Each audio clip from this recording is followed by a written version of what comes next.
आदरणीय यशस्वी मुखमद, एक बार जोरदार तालियां आप सभी की।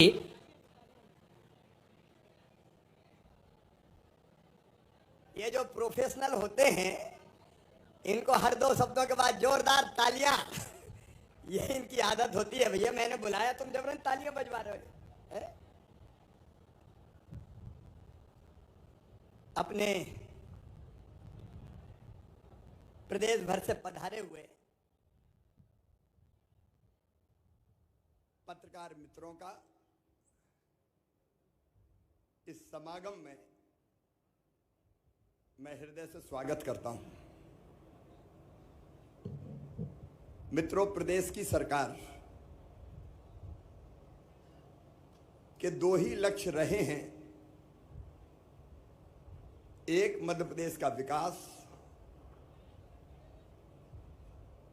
और दूसरा, समाज के विभिन्न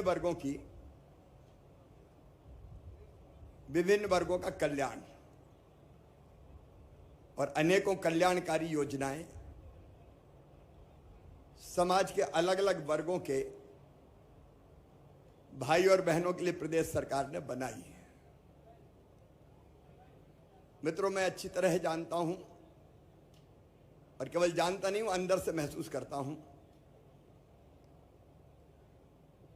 कि पत्रकार, मीडिया लोकतंत्र का आधार स्तंभ है। और हमारे पत्रकार मित्र दिनों रात परिश्रम करते हैं। अनेकों कठिनाइयों के बीच वो सही समाचार जनता तक पहुंचाने का भरपूर प्रयत्न करते हैं। और आप भी हैं जो सत्ता को भी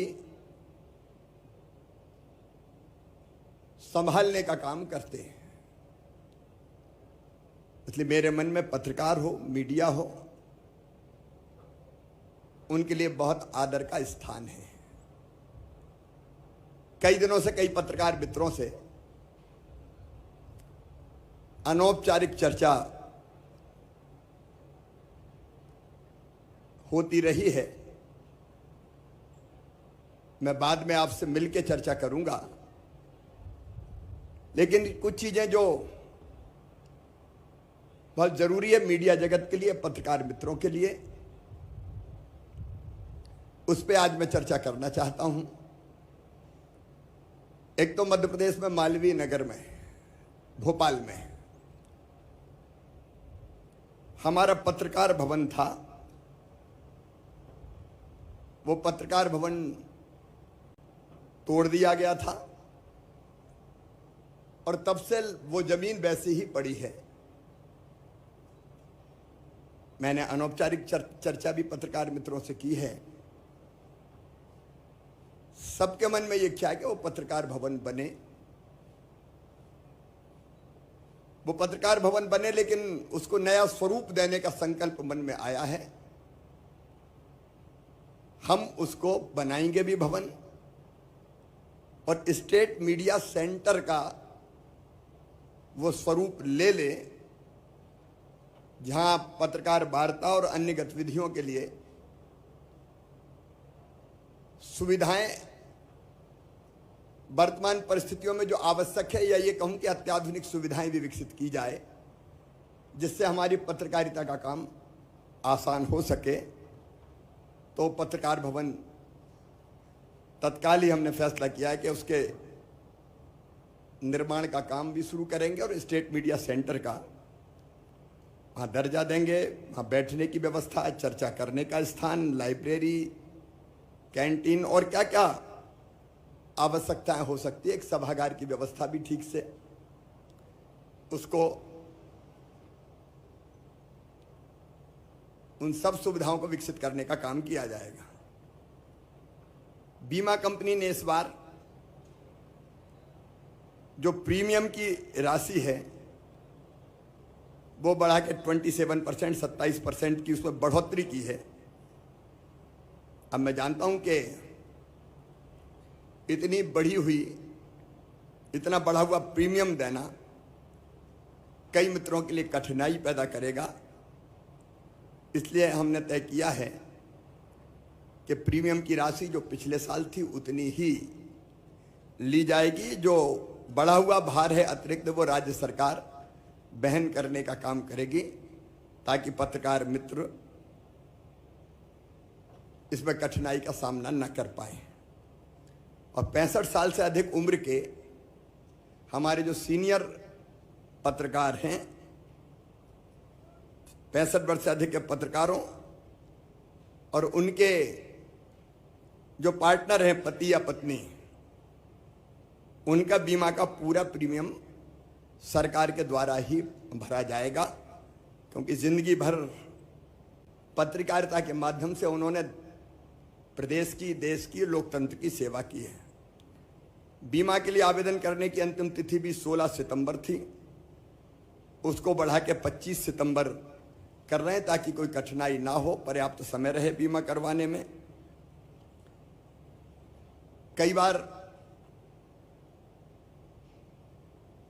बीमारियों के कारण पत्रकार स्वयं को, भगवान ना करे वैसी स्थिति कभी आए, लेकिन हम जानते हैं कि ये संसार चक्र है। कई बार ऐसी कठिनाइयां आती हैं हमारे जीवन में, तो पत्रकारों को स्वयं और उनके आश्रितों के उपचार के लिए सामान्य बीमारियों में अभी तक आर्थिक सहायता का प्रावधान 20,000 था, उसको बढ़ा के हम लोग, क्योंकि आवश्यकता बढ़ गई है, इलाज में भी कई बार ज़्यादा पैसे खर्च करने पड़ते हैं, तो 20,000 से बढ़ा के उसको 40,000 रुपये हम कर रहे हैं।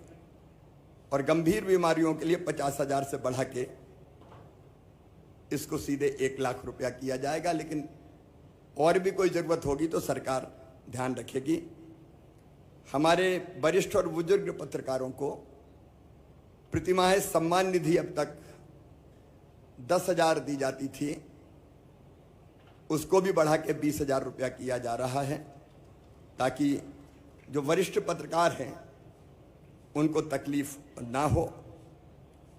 सम्मान निधि प्राप्त करने वाले, भगवान ना करे, लेकिन हम जानते हैं कि ऐसा होता ही है कि पत्रकार की का अगर स्वर्गवास हो जाए तो उनके परिवार को, उनकी पत्नी को 8 लाख रुपए की सहायता की राशि एक मुश्त देने का प्रावधान कर रहे हैं। मुझे लगा पेंशन के बजाय अगर एक मुश्त राशि आएगी तो उससे बाद का जीवन आसान करने में सहायता मिलेगी। अधिमान्यता प्राप्त पत्रकारों को आवास ऋण ब्याज अनुदान योजना के अंतर्गत अधिकतम ऋण की सीमा भी 25 लाख से बढ़ा के 30 लाख रुपए की जाएगी, ताकि ठीक मकान बन सके।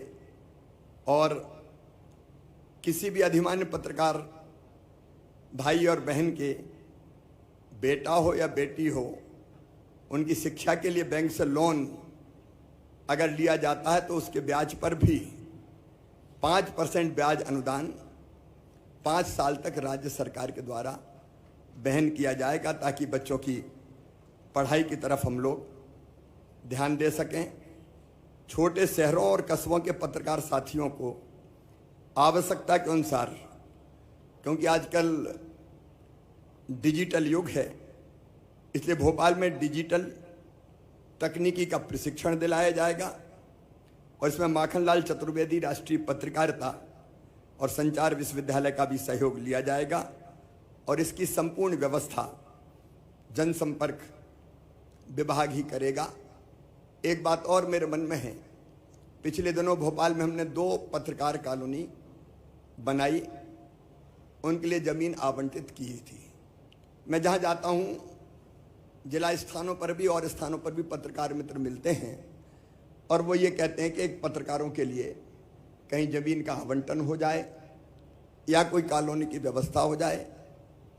माननीय सर्वोच्च न्यायालय के फैसले के कारण कुछ कठिनाइयाँ बीच में आई है, लेकिन हम रास्ता निकाल कर जहाँ ऐसी हमारी सोसाइटी है उनको, पत्रकारों को, सोसाइटी को जमीन देने की हम व्यवस्था करेंगे। उसके लीगल जो भी रास्ता होगा वो निकाल के, ताकि भोपाल जैसी बाकी जगह भी जहाँ जहाँ आवश्यकता है धीरे धीरे पत्रकारों के मकान एक कॉलोनी में बनाने की व्यवस्था की जा सके।